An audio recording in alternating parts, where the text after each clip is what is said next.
Во следните неколку минути најновите вести од светот. Останете со нас. Според Виталий Чуркин, Русија не сака војна со Украина.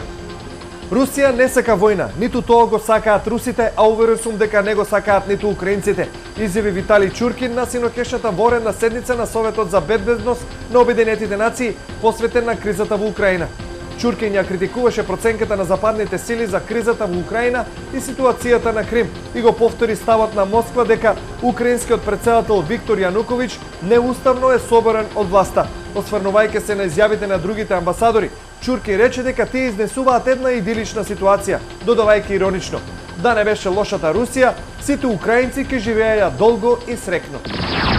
Берлин сака да ги прогласи балканските земји за сигурни, за да го спречи приловот на азиланти и побрзо да ги врати во земјата од каде потекнуваат, објави весникот Рур Нахрихтен. Повикувајќи се на нов владин предлог закон, Шпигел пак објави дека секој четврти барател на азил во Германија доаѓа од Балканот, а речиси сите тие барања се одбиваат.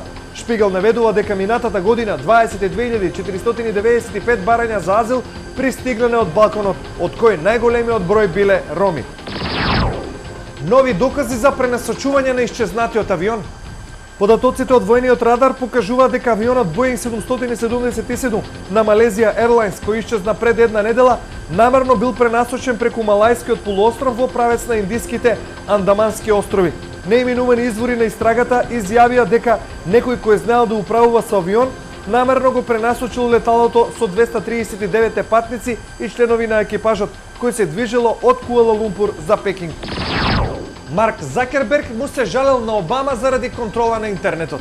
Создавачот на социјалната мрежа Facebook, Марк Закерберг, телефонски разговарал со претседателот на САД, Барак Обама, во врска со, како што соопшти, активностите на американската влада кои представуваат закана за интернетот. Му се обратив на претседателот Обама за да изразам незадоволство од штетите кои се нанесени од владата за иднината на секој од нас, но за жал ќе биде потребно доста време за вистинска реформа. Американската влада треба да биде лидер на интернетот во светот, а не закана. Постот на Закерберг за телефонскиот разговор со Обама бил лајкнат од 97.000 корисници на Facebook за само 2 часа. Повеќе од 40% грци политички неопределени. 2 месеца пред локалните и изборите за Европскиот парламент во Грција, 41% од грците се неопределени. Анкета направена по нарачка на вестникот на уредници, чии резултати ги пренесе електронското издание на Катемирини, покажа дека 15,5% од граѓаните ја подржуваат владеачката Нова демократија, но исто толку се и за опозицијската Сириза. Потами, новата левоцентристичка партија на новинарот Ставрос Теодоракис ја подржаа 7% од испитаниците, 5% се за комунистичката партија, 4,5% се изјасниле за неофашистичката Златно Зора, исто толку би гласале и за ПАСОК. Ова беа вестите од светот. Не пропуштајте ги и вестите од регионот на ТВ Стар. Довидување.